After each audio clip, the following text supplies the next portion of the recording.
If you're a leader or an aspiring leader in the business of lifelong learning, you're in the right place. I'm Celisa Steele. And I'm Jeff Cobb, and this is the Leading Learning Podcast.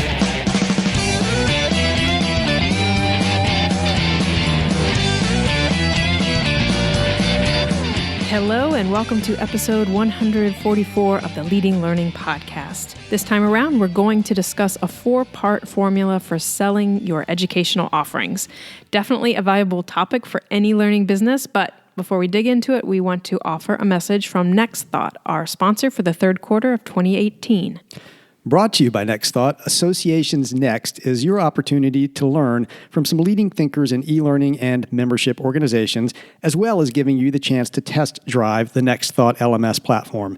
In this educational series, you'll uncover new knowledge about instructional design, digital strategy, and staying true to your organization's long-term goals in the face of rapid change. Kiki L'Italian, Tracy King, and Lowell Applebaum lead the first 3 modules, and more courses will be added on a monthly basis. Visit associationsnext.com to enroll and experience the revolutionary Next Thought LMS for yourself. And I'll second the recommendation to be sure and go check out associationsnext.com. But let's get back to the topic at hand, which is specifically the 4-part formula for selling education. And Jeff, I think to kick that off, maybe we should pose a question or maybe even a series of questions. Yeah, I think that will get listeners in the right mindset for this episode. And here are the questions. When prospective learners land on your website, open your conference brochure, skim your latest email, or pull your most recent seminar postcard out of the pile of mail on their desk, are they seeing words and images that grab their attention? Will their interest be sparked?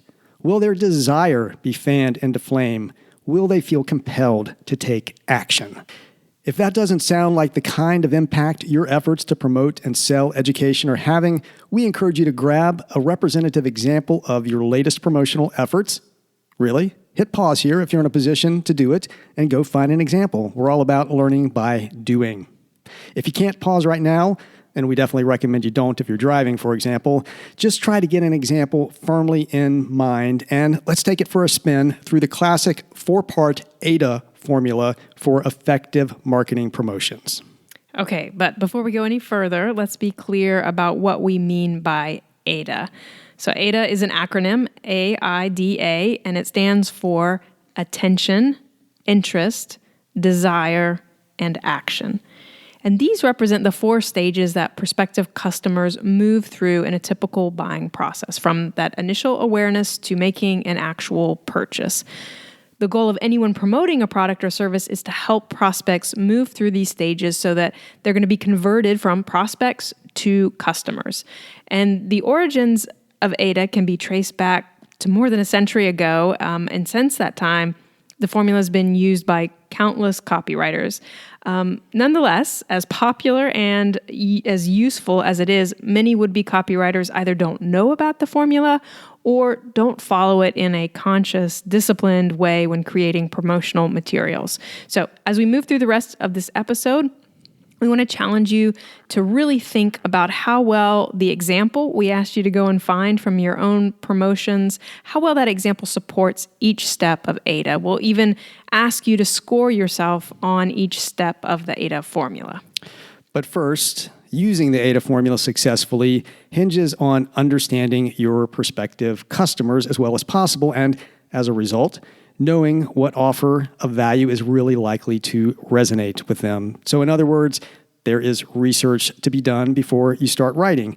And this research will likely include a combination of reviewing and analyzing past customer behavior, of surveying and interviewing current and prospective customers, and assessing the competitive environment in which you sell.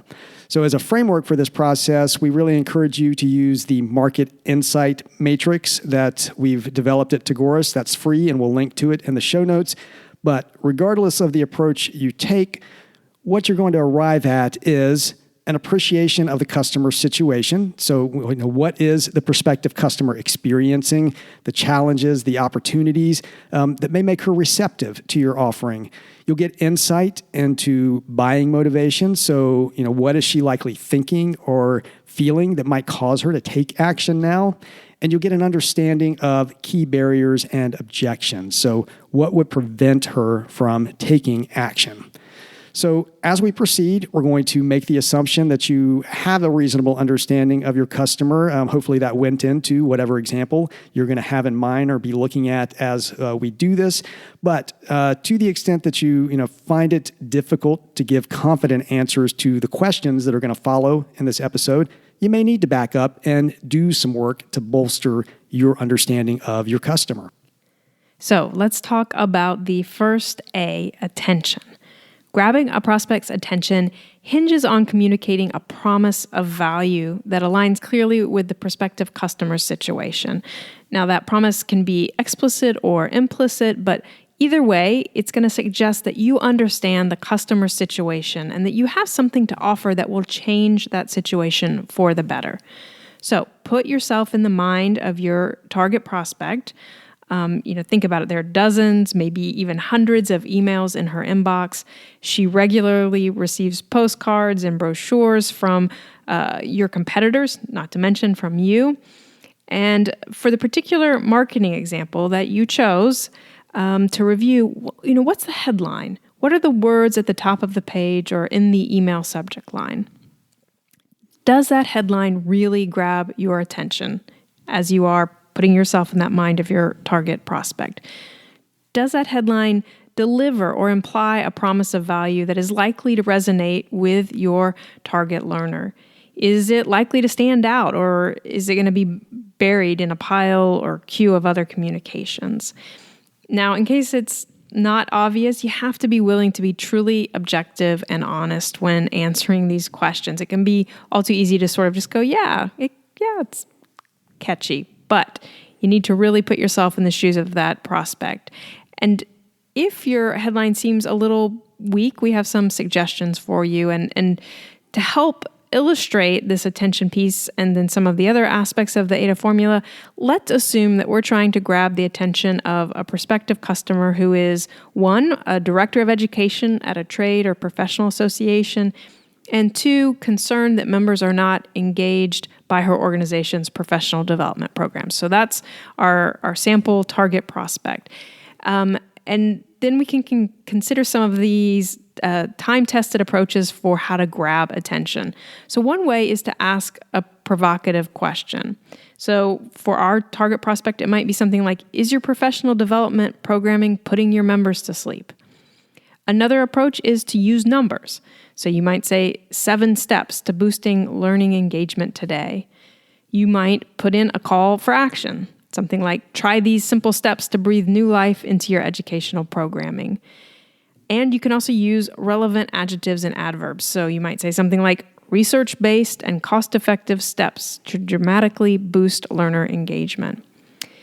Now, in many cases, a strong headline is going to combine several of those approaches. So, for example, you might combine a use of numbers with a call to action and relevant adjectives and adverbs and get master 7 research-based steps to dramatically boosting learner engagement. Now, no doubt there are ways to improve on any of those examples I just offered, but they all point to something valuable that this prospective customer that we identified is likely to want, namely help with increasing learner engagement. Now, words, of course, are not the only way to grab attention. On web pages and in print brochures, for example, you're nearly always going to want a relevant image to go along with the headline. So, think about your example. Does that example use an image to help grab attention? And does that image help make the headline more powerful and more concrete? You might have a photo of a classroom full of snoozing learners, for example, to go along with a headline like, is your professional development programming putting your members to sleep? Now, many organizations that we've seen, create generic campaigns where the headline is maybe something like, knowledge you can afford. And then the image is something like a piggy bank. And those pieces look professional and polished, but there's really nothing in them to truly grab a prospect's attention. They just don't stand out. And so the headline in that case may as well be put me in the recycling bin. So now think about your example and how it fares overall when it comes to grabbing attention. So we're going to ask you to score yourself, as Jeff mentioned. So the scale is 5 is eye-popping, attention grabber, and 1 being, excuse me, did you say something? So where along that spectrum does your piece fall? And we're going to note, too, that if you feel like you need help with crafting better headlines, there's some great resources out there, and we'll be sure to link to them in the show notes. But we're thinking of things like Portent's Content Idea Generator. This is a little tool that helps you generate headline ideas for any topic that you choose. And really, even if you don't use any of the specific suggestions, it can be a great place to kind of spark your thinking and get you to the headline that you ultimately use. CoSchedule Headline Analyzer, you can use that tool to put in a proposed headline and then get immediate feedback on how well it's likely to work. And then if you want to go a little deeper than those tools, there are a couple of classic books that we'll recommend. One is How to Write a Good Advertisement, a Short Course in Copywriting by Victor Schwab. And then the other is Tested Advertising Methods by John Kaplan. And I definitely recommend those 2 books for, just even to skim them. You're going to get a lot of knowledge out of the Victor Schwab book and the John Caples book. So those are things I recommend anybody who's interested in marketing effectively have on their shelf. There's something that I reference frequently. So now next, let's consider interest, which is the I in the AIDA formula. Now, interest arises from developing the promise of value that grabbed the prospective customer's attention. And you do this by providing information that shows that you really do understand the prospect's situation. So stories and scenarios are one great approach to doing this. So continuing the example that we've already presented, you might launch into a scenario that begins with 5 minutes after the presenter started speaking, half of the course participants were checking their cell phones. Now, our education director is almost certain to recognize and identify immediately with this scenario. In fact, maybe you listening identify immediately with this scenario. So that's one great way, stories and scenarios.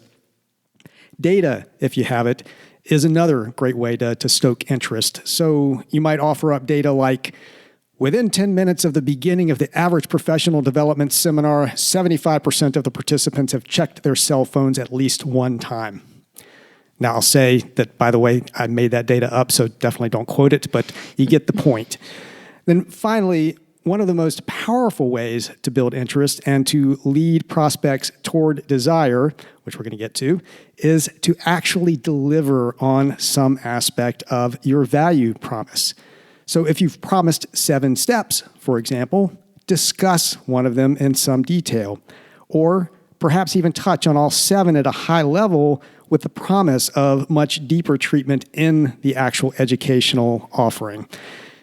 Now, this is an increasingly important approach in today's highly competitive education market, and we've touched on competition in a previous episode, so we'll make sure to link back to that. But this really is the reason why content marketing has been such a buzzword for years now. You have to demonstrate value early and often to build the momentum that's going to carry prospects up your value ramp. And we'll be sure to link to an episode in which we discuss the value ramp. That's sort of our approach to mapping out how you provide value to customers. And you have to do this over time, of course, really in your ongoing relationship with your learners, but you should also aim to do it every time you create a promotion. So if you have used stories, scenarios, and or data, and you've done your best to provide and deliver value in the actual promotion, then you can pretty much bet that your attentive prospect is now interested in what you have to offer. So let's check in. How are you doing? Again, score yourself on a scale from 1 to 5, with 5 in this case being riveting. Can't put it down. This is a highly interested customer. And 1 being, delete me now. You're gone from the inbox. Okay, so next comes D, desire. And desire arises when three things happen. So first, the major positive outcome you propose to deliver is clear. Second, the prospective learner starts to connect the dots and begins to see how the stories, scenarios, data that you've shared relate to her own situation. And third, the learner believes you have the answer and that the education you are offering will actually lead to the major positive outcome for her personally. Through your headline and the information you provide to cultivate interest, you've already been hitting at the benefits that your prospect will get from participating in your educational offering. To move from interest to desire, you need to make these benefits crystal clear. And we advocate framing these as a major positive outcome. So basically, the big positive change a learner will experience as a result of successfully completing your offering. In the case of the example that we've been using, the major positive outcome is that the education director will be empowered to create programs that deeply engage learners. And as a result, those learners are clamoring to sign up for additional programs. They're becoming vocal evangelists that help attract other learners. The learning actually sticks and positively impacts the learners. And by positively impacting those individual learners, positively impacts the learners' organizations and the broader industry or field that our education director organization serves. And then as word gets out, prospective instructors for other courses are really excited about teaching for the organization, and you fill in the blank. Just think about where things can snowball and go. So, you might not cover all of these points in the copy that you create, but you certainly want to hit on enough of them to help the prospect see that there's major value to be gotten from participating in your educational offering. Now, reaching this level of understanding is at least partly a learning process. With your efforts at building interest, you're giving the prospect the material she needs for elaboration, or in other words, connecting the information you offer with what she already knows. And to the extent that you've done a good job with building interest, this process is going to occur naturally. But you can also help it along by prompting your prospect with phrases like, imagine if, or what if? Because by doing that, you're encouraging the prospect to reflect, to pause, to integrate the information that you provide into her own experience and to begin to see the positive impact that it could have. Of course, this sort of integration is unlikely to occur if the prospect doesn't feel she can trust you or your proposed solution. Like learning, the development of trust can be a pretty complex process. Partly it's going to depend on factors like your organization's credentials and the credentials of the instructor, both of which you should make as clear and concise as possible during the promotional process. But it's also going to depend on the material that you choose to present as part of cultivating interest and the tone that you use in presenting it.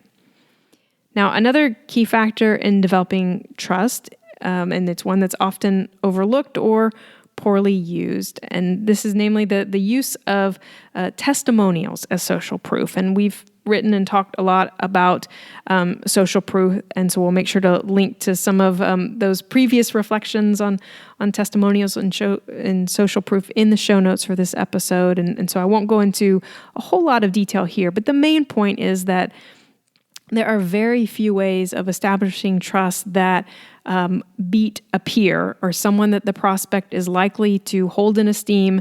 If that person says, use this, it worked for me, that is golden. So by offering testimonials of this kind, you help the prospect identify with the offering. So she's thinking, oh, others like me have had success with this. And you begin to chip away at objections that the prospect may have to making a purchase. So she might start thinking, oh, if they thought it was worth the time and the money, then it would probably be worth my time and money. So back to our scoring. You may or may not have any desire to, but once again, we're going to ask you to score yourself from 1 to 5, 5 being pure, raw lust, and 1 being meh. And now to the second A and the final letter in our AIDA formula. In the world of religion, preaching is nice, but conversion is everything. At least it is down here in the South where we live.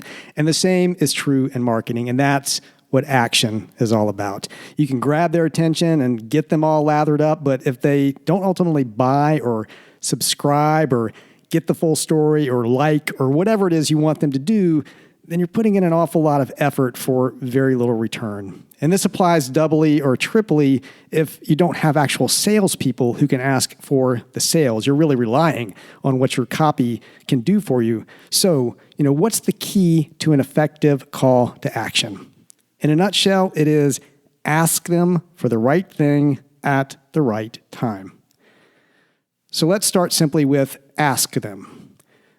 We routinely encounter marketing materials that have a phone number in tiny print on the last page or a click here link buried 3 clicks into a promotion.